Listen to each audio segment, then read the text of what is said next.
Hello YouTube, Dave here again. Today I'm going to be looking at the Guildmaster's Guide to Ravnica. I've had this book for about a week now, and I've had a chance to spend some time with it, go through it, and I think I've seen enough to sort of give my thoughts and opinions of it. This is actually my third attempt at this video. The first one just ran way too long. The second one accidentally got deleted when I was trying to clear space on my camera ironically to make, so I could record the rest of that video. So this is attempt number 3, and we'll see how it goes. I'm not going to be doing a comprehensive flip through of this book in this particular video, but if you're interested in seeing, basically me go through the entire thing, I can do that in a separate video. Just today I want to just sort of hit the high points and give my thoughts and opinions, and we can certainly go from there. So first of all, let's just go through the opening part of the book. We got our table of contents here. We have 6 chapters overall, as well as an introduction here. So the first thing, a little introduction gives you a little bit of flavors to what like the city is, like history of Ravnica itself, the Guild Pact, which is how like the guild sort of entered into sort of like an uneasy peace, which is on the verge of breaking at the time that this campaign starts, and some other things like currency, who creates it, what the names are for it, sort of thing. Just some languages and cosmopolitan conveniences, which top thing on the list, 10 copper pieces for a cup of coffee. That's, not bad in my opinion. Chapter 1, the introductory information also has, this is the first part of chapter 1, okay. We also have a flow chart, just sort of giving you an idea of which guild may be the best one for you to be a part of based off of some of your, thoughts and opinions overall. So some interesting stuff here as well. It can help you with that decision-making process if you want. You don't have to be part of a guild, but there are benefits to doing that. The race chapter, we have, it talks about things like the humans and elves, that you may have here, sort of how they fit into the world. But there's also those new races in here for you to choose from too, like the centaur, for example, which for some reason, even though they are a large creature in the monster manual and have always been sort of depicted as large creatures, you are considered medium if you play one. And I'm not sure what this obsession with having to be like smaller medium is when it comes to the player character races. But it just seems weird that you can't be considered a large creature, even though centaurs have always been depicted that way. You also have things like the goblin, which is a major race in the Ravnica setting. You have the loxodons, which are like the elephant type people. Minotaurs, which are also listed as being medium-sized. A little less averse to that because the precedent was already set with like Dragonlance. I think 3rd edition Dragonlance campaign setting had Minotaurs that were medium-sized instead of like the 10 to 12 feet tall ones they had in the monster manual. But, it is what it is, I guess, there as well. I like the fact that Minotaur's involved because it sort of reminds me of way back in my 2nd edition AD&D early days when I got to play a couple of Minotaur characters. We also have the Simic Hybrid, which is probably my favorite race overall of the new ones that are in here. Basically, humans or elves or another race that I'm going to get to here in a second that have been experimented on and have like mutations and augmentations that have been added to their bodies, like the ability to swim like a manta ray or have like these giant lobster claws coming out of your shoulders kind of thing. So pretty cool stuff there. And then we have the Vidalkins, which are sort of like, these contemplative type of race that's focused on, like, I guess, perfecting themselves, things along those lines. Probably my least favorite of the races overall, but I guess they're a big part of Magic the Gathering, so I'm not going to hold that against them. We also have a section on the classes, so I'm not going to go through every single one, but what we do have is, like, gives you your class, not necessarily all of the subclasses, but a fair number of them, and which guild works best with those particular archetypes or subclasses or whatever you want to call them. So it gives you some information there. The cleric and druid also get new class options to choose from. Clerics get the ability to choose from the order domain, which sort of gives them the ability to like do command or hold person, stuff like that. And the druids have the Circle of Spores, which they have like these spores that surround them that can be used to like poison people, or it can reanimate dead bodies to sort of like raise them from the dead to fight for you as zombies. And at 14th level, for some reason, you also get the ability to become immune to critical hits because you're a fungus, although I think there are other like fully fungus creatures that are out there, like myconids, that I don't think are immune to critical hits and just treat them as regular hits. I could be wrong, but it just seems sort of like an odd thing to have here.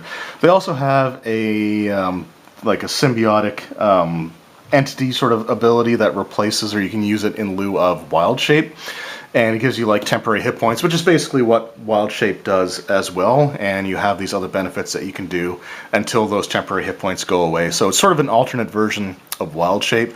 That part I think is actually pretty cool. Chapter 2 is all about the guilds, how to join a guild, how to earn renown in the guild, what earning renown in the guild means, and what it means to change guilds. So if you start as a guildless character and then you want to enter into a guild, you would sort of follow the process that you would use as if you had changed guilds, essentially.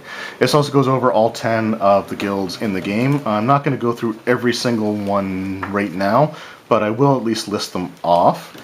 So you have the Azora Senate, the Boros Legion, House Demir, the Golgari Swarm, the Gruul Clan, Izzet League, the Orzhov Syndicate, Cult of Rakdos, Selesnya Conclave, and Simic Combine.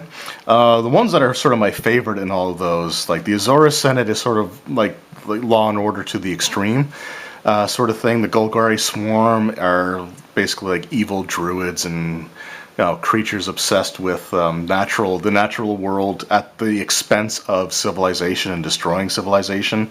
It's kind of your tinkerers. Gruul clans are like your barbarian tribes. The Orzhov Syndicate reminds me of the Mafia. The Cult of Rakdos is just bizarre. They're like these entertainers and like evil gestures that like to mock people. They like, lampooning them figuratively and probably also physically, literally, because they also have like these, carnival events that are just full of like dismembering and blood and all that stuff. Just weird things. Selesnya, I like, as sort of like the counterpoint to the Golgari. They're, the druid order that's trying to come to a harmony with civilization.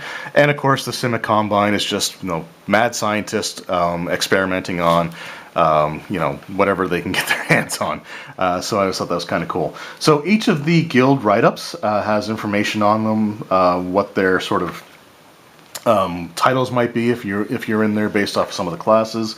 It also gives you a background, like the backgrounds in the player's handbook. So you have, you have background features, personality traits like bonds, flaws, stuff like that as well. You also get guild spell lists, which if you have spellcasting ability from any class that you're in, these spells are automatically added to the list that you can potentially choose from. It's not like domain spells where you automatically get them and they're considered to be prepared without taking away from what spells you can memorize per day. This is just, if you're a cleric, for example, of the Azores Guild, you can have Ensnaring Strike as one of your spells, whereas you wouldn't ordinarily be able to do so.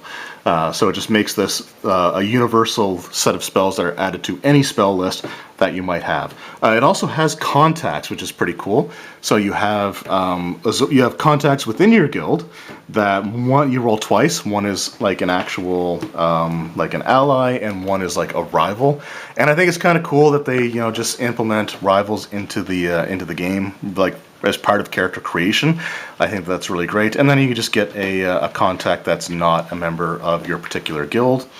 It also goes over like how your guild looks at all the other guilds, and a little sidebar here. But it also has the rank information for how you progress through the guild as you earn renown. So you start off as just being basically like a 0 ranked member, but when you get to say 3 renown, you gain a rank, a title, and a list of benefits that you get for it. For example, in this one, if you're an Azores official, you can actually call on recruits to perform mundane tasks or errands for you. So if you need to get a book from a library type of thing, you can actually have someone go do it for you. And as you go up and gain more and more renown, so it's typically like 3 10, 25, and 50, you get more and more abilities. And a really great list of things that you get for reaching those levels, which I think is really, really cool. So each of those guilds have that. So we're just going to move right on to Chapter 3. So Chapter 3 is all about District 10 of the city. So basically, I kind of think of this as the Magic the Gathering or the Ravnica equivalent of the Sword Coast Adventurer's Guide, which provided decent information on the Sword Coast region, but really nothing beyond that. And that's sort of what we get here as well. So the 10th district is the major epicenter for this book, and that's what it focuses on. So the 10th district also has 6 precincts, but we have our map of the district overall. And then we have each of the precincts, which get about a 3-page section dedicated to it. One of those pages is usually filled up by the map, and then the other 2, like 1.5 to 2 pages, gives you some members of, or information on what guilds sort of are active in that area, some landmarks, goods and services, and then you have law and crime information, as well as some charts for people you may see on the streets. Oh, excuse me. As well as some potential rumors that you can use to create your own adventures, which I think is pretty cool. So that's what we have there. Chapter 4 is about creating adventures. So it gives you some charts you can either roll on or just look at and choose. And it gives you all kinds of things like what the location might be or what the goal might be. You let you choose sort of which guild you may be going up against based off the type of adventure, adventure locations, antagonist motivations, and things like that. So there's actually quite a bit of decent information that you get here. There's some like secondary goals, other purposes that the antagonist might have, and then you get some like intrigue and involved between maybe potential guilds. And then it also has each of the 10 guilds listed in here as well, with some adventure ideas, as well as some villains that you can use if you're affiliated with that guild. So this is actually a pretty solid chapter overall. Gives you some cool stuff that you can potentially do to create your own adventures. And at the end of it, we actually do have our own adventure included here. The adventure is called Krenko's Way, which is for first level characters. It involves the goblin boss Krenko being basically broken out of jail by one of the various guilds. You can kind of either choose that or roll it randomly. And that does sort of dictate some of the events that take place. The adventure is also pretty open-ended as well, so it gives you room to kind of grow from there. So you may come up against Krenko, you may find out who his patron is, but the idea is what do you do from there, and how do you sort of go about dealing with that patron and what they've done. So again, some really, really cool stuff. It's actually a really solid adventure overall. Then we get into Chapter 5, which just has like magic items like the guild charms, which you can use a certain number of times. They usually allow you to cast like certain types of spells, and then once you use it X number of times, the charm disappears, and your guild can sort of give you new ones. It also gives items that are sort of common, or maybe not common, but sort of more closely associated with the various guilds and which book they appear in. So either the DMG or Guildmaster's Guide to Ravnica they may appear in.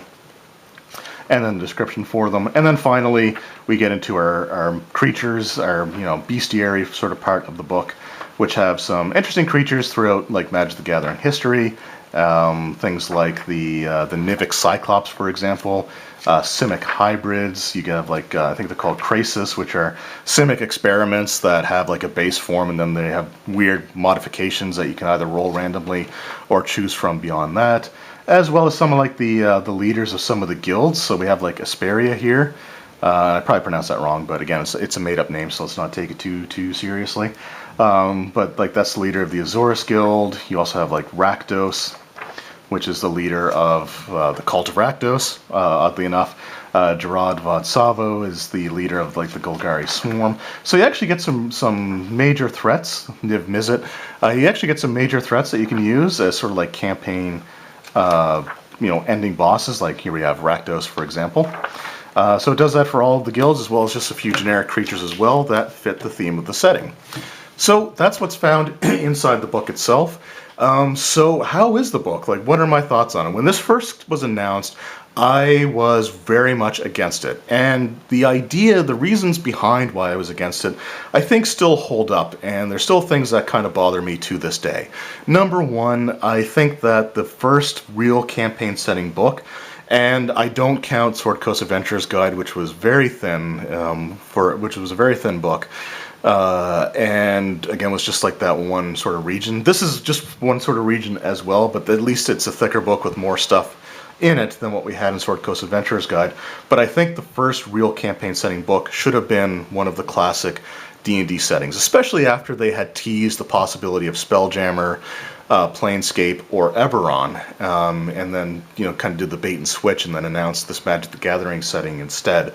So that was something that just always kind of bothered me, and I still really kind of feel that way to this day, but I can't change what's already happened. So the question is, do I let that, let that frustration prevent me from potentially getting some useful or cool information?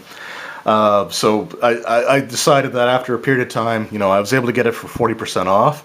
So instead of spending $70 after tax for a $66 book, I got it for about $40. So which made it, again, a much more palatable choice and was a price that I considered to be more worth picking up. Overall, I'm actually pleasantly surprised with a lot of the information that's in this book. And if you wanted to run a campaign that takes place entirely within one city, instead of like going all over, various points in the campaign world, if you just wanted to have a really solid city-based campaign, there's a lot of great ideas that you can lift from this book. The factions, or the guilds I should say, are probably some of the most well-developed guilds or factions that I think we've seen in some of these D&D products. Like the factions you could choose for Adventurers League, for example, always felt a little bit lacking, mainly because the information as to like what the benefits are for joining that guild aren't super easily available. Like I think you had to purchase the guild kits through DM's Guild. And not that they cost necessarily a lot of money, but as far as I remember, they weren't free downloads. And I don't want to spend extra money to find out what the benefit might be to following a particular guild, instead of just being able to say, this is the guild that we have, this is what your benefits are. I really like the ranks that they have, the information, like what you can do as far as issuing commands to people that are lower rank than you, and what resources you have available. I think that that's probably, overall, that is my favorite part of the book. As I was going through and reading some of the various factions as well, I got ideas for how I could implement similar guilds or factions into other campaigns. For example, even if I don't want to run Ravnica itself, I could see having a city that the characters may go into that is sort of run by the, a group or organization similar to the Azores, which is sort of like this ultimate rule of law and order, maybe even to the extreme sort of idea, or having them enter, or maybe even the same city having something similar to the Orzhov Syndicate, which is like a mafia type of organization. So just having those ideas and kind of getting some concepts that I may want to implement into my existing games from reading this book makes this book a worthwhile purchase, in my opinion. And like I said, I'm not necessarily interested in running a Ravnica campaign, but I could see running some campaign arcs, which are maybe a series of short interconnected adventures that may take place in the setting itself. The Golgari Swarm, for example, when I was reading through and seeing how they one of their goals is just to smash and destroy civilization, I couldn't help but think that a great, like 20th level adventure could be the characters trying to prevent the swarm from awakening a Trosk that would run, roughshod over, the city itself. So I just thought that would be a really cool adventure idea, and I got that spark just from, again, reading through this book. Things like the Izzet, guild as well, with their tinkerers and adventures, were kind of cool, and I definitely could see implementing something similar to the Simic Combine in my games, which would just be like wizards obsessed with like genetic modification or gene splicing between humanoid creatures and aquatic creatures, which was just something that I always thought was kind of cool.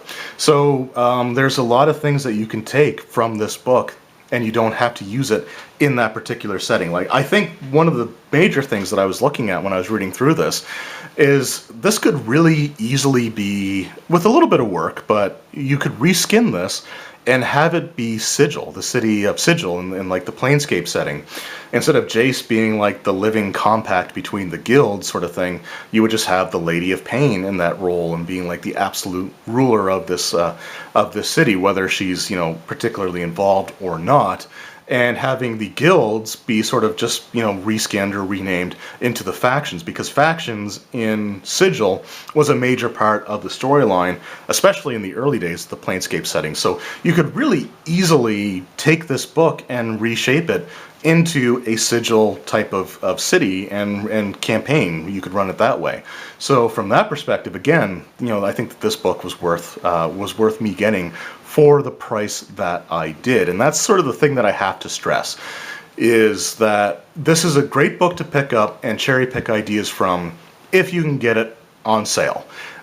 Paying full price for it, I think, would be a little bit too much if you're not really interested in the Ravnica setting specifically. And there are some aspects of the Magic the Gathering game that I was actually surprised weren't included in this book.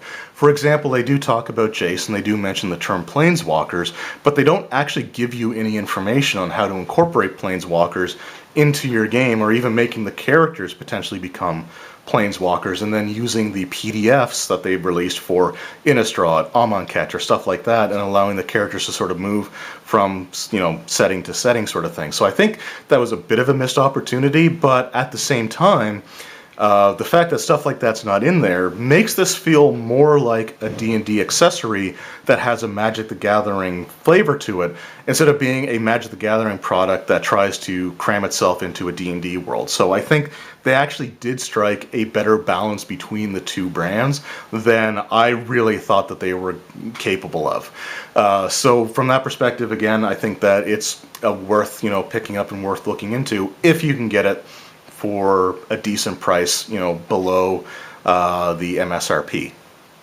The downsides, the biggest downsides that I think I have to say about this book is that for a campaign setting, it doesn't really give you a lot of the campaign world that's fleshed out. There are tools and there is some information, and the book kind of promotes you trying to, you know, fill in some of the blanks yourself. But it would have been nice to, if District 10 was going to be their focus, it would have been nice to have had at least a paragraph on District 1, 2, 3, 4, 5, 6, 7, 8, and 9. If not, even a few more beyond 10, because I don't think 10's the last one. I could be wrong. But it would have been nice to have had a little bit of information as far as that goes. But that's really my biggest complaint, is that, you know, the other districts aren't really, you know, incorporated. As far as what we get for District 10, it's not a bad amount of information. It still feels a little bit sparse, with each of the 6 precincts only getting a couple of pages, like 3 pages, one of which is a map, and artwork on another that takes up usually about half of it. So you're getting about 1.5 pages of write-up. Versus, you know, I think that I would have liked to have seen that expanded out a little bit more, give each precinct another page or two, and, you know, for the price, especially for the full retail price, I think that, you know, it wouldn't have killed them to have done that.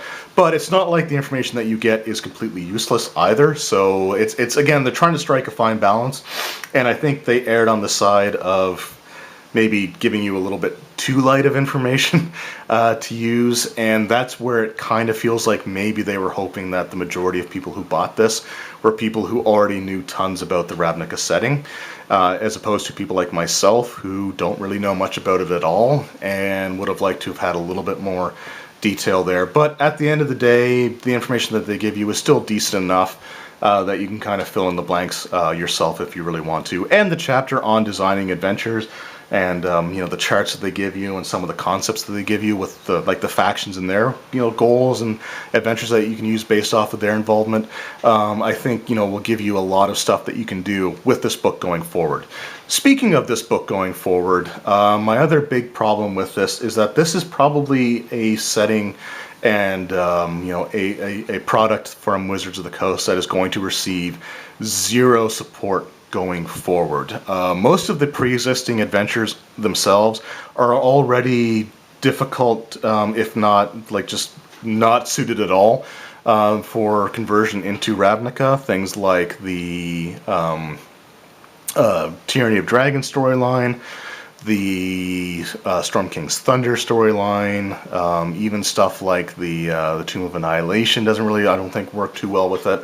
Now, some of the books, or some of the adventures, like, for example, the Curse of Strahd, which is a different plane to begin with, works perfectly fine. And I think that Waterdeep Dragon Heist could be reworked to fit in the Ravnica setting as well, because that's another urban-based adventure that never leaves the city. And even things like Undermountain, I think, could work with some tweaking and fine-tuning. And Tales from the Yawning Portal, I think, would also be fine to throw in there, because they're just dungeon crawls that you can literally, pull from the book and put them in there. But as far as anything else goes, I don't think we're going to get a lot of support going forward. I don't see any other major adventures have conversion notes for running them in Ravnica. And the only published adventure put out for Ravnica is the Krenko's Way, which is a good adventure, don't get me wrong, but when they had the opportunity to do something a little bit different for this big Ravnica weekend that they had, to try to cross-promote the Magic the Gathering set and the hardcover book, when they had the chance to develop their own adventure specifically just for that weekend event, they didn't. And they took Krenko's Way out of this book and just well, that's what we're going to use for our weekend. So it feels like there's no effort to support this going forward, and to me that's a bit of a shame, because this isn't a cheap product by any stretch of the imagination, and this is again a system, or not a system, but this is a setting, I should say, that would be really perfect for Wizards of the Coast to put out occasional modules for. They could put out 4 modules a year and just have one of them be put in the Ravnica setting, and I think that would be totally fine. Yes, I know DM's Guild is out there, and yes, I know that there's support for Ravnica in the DM's Guild community, but I think that the company that produces the product should have some obligation to support it after it comes out, instead of just saying, well, here you go, and let basically the fans be the ones to keep it alive. So, and I've always had a little bit of a problem with that. Not that I think it's a bad thing that the community is continuing to support this product, but I don't think the sole source of future support should come from just the community. I think that the company itself should try to do something with it. And I could be wrong, and maybe Wizards of the Coast will prove me wrong, and if they do, that's totally fine, but that's just the way that I feel going forward. Overall, I was really surprised by how much I liked this book, considering that before I got it, I was fully intent to hate it till I go to my grave, sort of thing. So it did sort of change my mind, and I think that there's some cool stuff in here. Not that I want to run a full level 1 through 20 campaign in Ravnica, but I could see running some minor adventures or short campaign arcs that take place in this world. And if you're someone who's on the fence on this product, and you can find it for a good price, I highly recommend picking it up. And even if you're dead set against it, but you kind of like the idea of urban-based campaigns or adventures, there may be some useful stuff in here that you can implement. Like I said, I could find a way to easily sort of reskin this and modify it to change this from Ravnica to Sigil, and just go from there. So it's something that I think is worth picking up if you can get it for the right price. Full retail, hard for me to recommend this fully, because the people that I think would want to pay full retail are the fans of Ravnica. I don't really fall into that camp, but for the price that I paid for it, I'm happy to have this in my collection. Anyway, let me know in the comments below what your guys' thoughts are on the Guildmaster's Guide to Ravnica campaign. Have you taken any of the ideas out of this book and put it into your own worlds? And if you have, let me know how that's gone for you. Anyway, thank you guys very much for watching. I hope you enjoyed, and I will see you next time. Take care.